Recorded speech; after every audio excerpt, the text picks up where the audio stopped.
Hello everyone, my name is Savash, and I've recently been playing a lot of Enderal, a mod for Skyrim that is essentially more like its own game than a mod.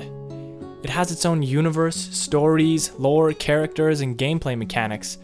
Honestly, the only glaring similarities between Enderal and Skyrim are its engine, combat, and some graphical assets that have been used very cleverly by the developers so they don't feel cheap or copy-pasted. My expectations for Enderal were not very high. I've never been a fan of those mod expansions. I always felt like they lacked polish, and hearing that Enderal was its own game, well, I expected the worst. But as soon as I booted it up and started playing it, I noticed I was completely hooked. This game had, within the span of its intro, reeled me in, and now all I want to do is sit on my ass and play Enderal. And then I came to a sudden realization. Enderal is better than Skyrim. Well, at least the intro was at this point. So in this video, which will be the first in a multi-part series discussing why I feel Enderal is better than Skyrim, we will discuss the intros for both games and why I feel Enderal's intro is far superior.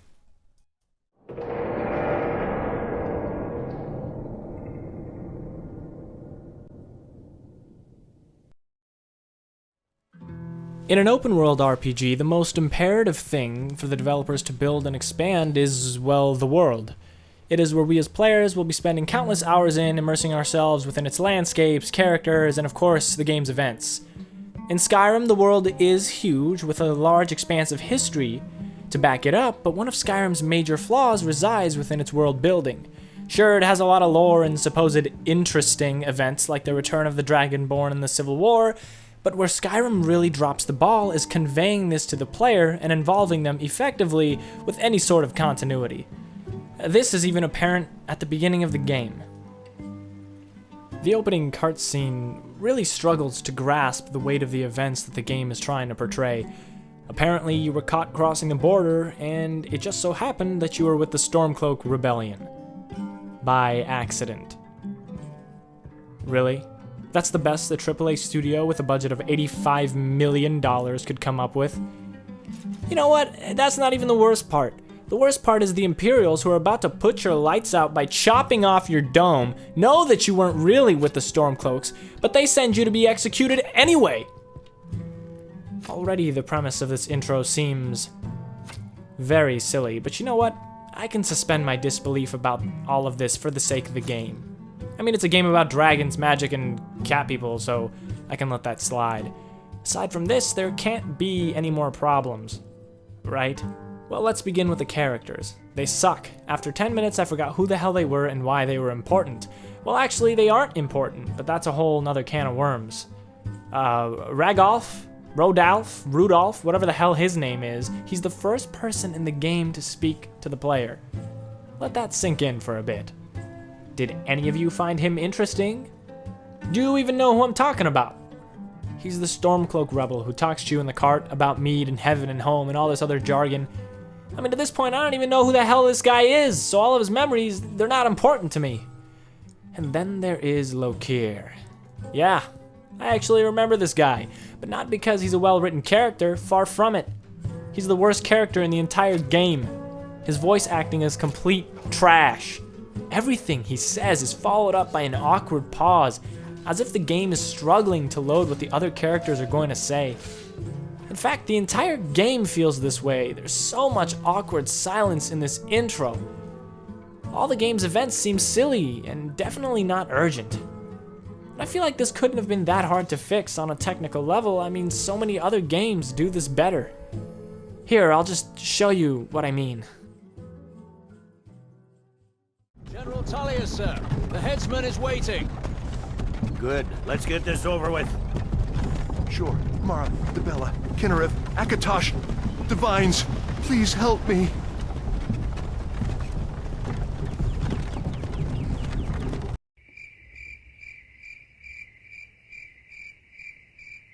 Now let's take a look at Enderal's intro. You start out able to move. Okay, bam! There's one thing it does better. You actually play the game's intro. It feels like a game and not like a long, drawn-out cutscene.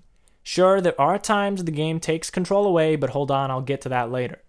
You start out in this grassy field, and it all feels kind of surreal. The music, the weather, the environment, it all comes together and feels kind of real, but kind of like a dream. and as you play, you see your father, and he sounds creepy as hell. Oh, hey there. I didn't see you coming. So, how did it go? Did you find it? No? Pity. Maybe you're simply looking in the wrong places. Did you ever think of that? The voice acting here is spot on.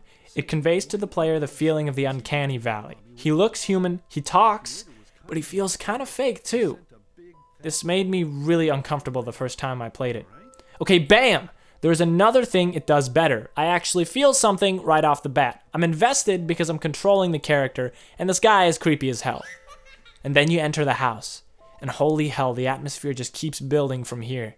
There's a dead elk on the floor, there's blood everywhere, there's a baby crying. There's this very scary looking painting on the wall. Now as a player, I know something is wrong and that this must tie into the story of the game. Bam! The third thing it does better is convey weight and gravity to the player. And then Dad goes apeshit and flames burst out. Because the dead don't forget! Do you hear me? The dead don't forget! Now enough of this useless chatter! I'm bloody starving! Bring me the meat, you spoiled brat! Bring it to me! Bring me a nice crisp piece of meat! Bring me a nice crisp piece of meat! Bring me a nice crisp piece of meat! Bring me a nice crisp piece of meat! Bring me a nice crisp piece of meat!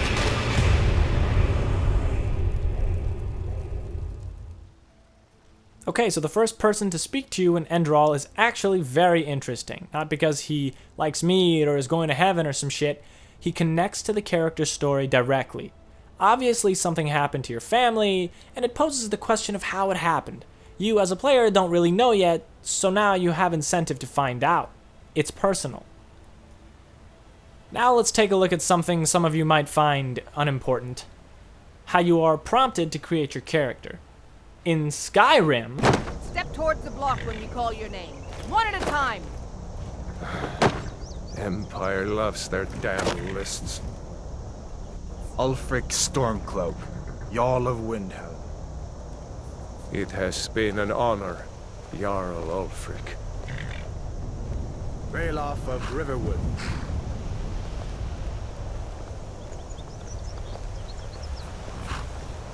Lokir of Rorikstead. No, I'm not a rebel! You can't do this! Halt! You're not gonna kill me! Archers!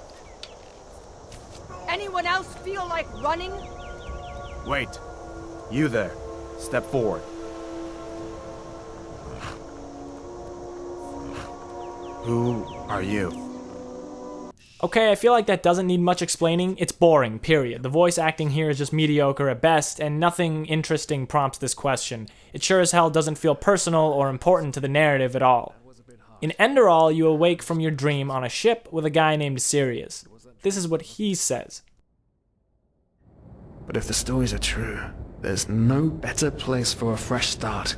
Can you believe it? Apparently there aren't even any slaves on Enderal. It's amazing. Only this whole blind passenger thing is making my head ache.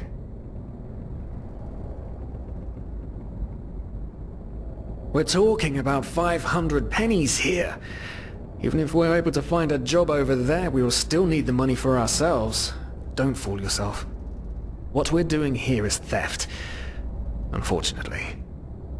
But anyway, what's done is done. I just hope the Endralians are easier on Outlanders than the Neremes are. Your mother was a fugitive as well, wasn't she? Where exactly did she come from? You've told me 100 times, but I just keep on forgetting it. See, already Sirius has done what the entire intro of Skyrim failed to do. He gives the events so far weight and a sense of urgency. He ties the dream sequence flawlessly to your character, then asks where your mother was from. This establishes two things. One, your father in the dream was Neremes. And two, your mother is from whatever place you pick when you select your character's race. Again, this all gives continuity to the choices you make even in the character creation screen. On top of all this, Sirius feels genuine and the conversation you have with him feels like a real conversation thanks to the great voice acting. Eventually, you and Sirius have a brawl with these guys who find you on the ship, and this mysterious woman shows up and knocks you out with some magic. Plot device at its finest. You awake captured by what seems to be the captain of the ship. Again, like Skyrim's intro, Enderal throws a lot of characters your way who are not really important to the entire game. But the difference here is that in Enderal, they feel like characters. They are people with their own flaws, motivations, and problems. The captain, for instance, is a complete hard-ass and kills Sirius. Sirius himself was very new and vague, but because of the conversation with the player, we know that he just wanted a second chance at life and that he felt bad about being on the ship illegally. The captain refuses to listen to what she says is bullshit and stabs him. Well, we know, however, that Sirius was very genuine when saying those things. It's events like this that make us care about these characters. This is something that Skyrim lacks with every single character, especially in the introduction to the game.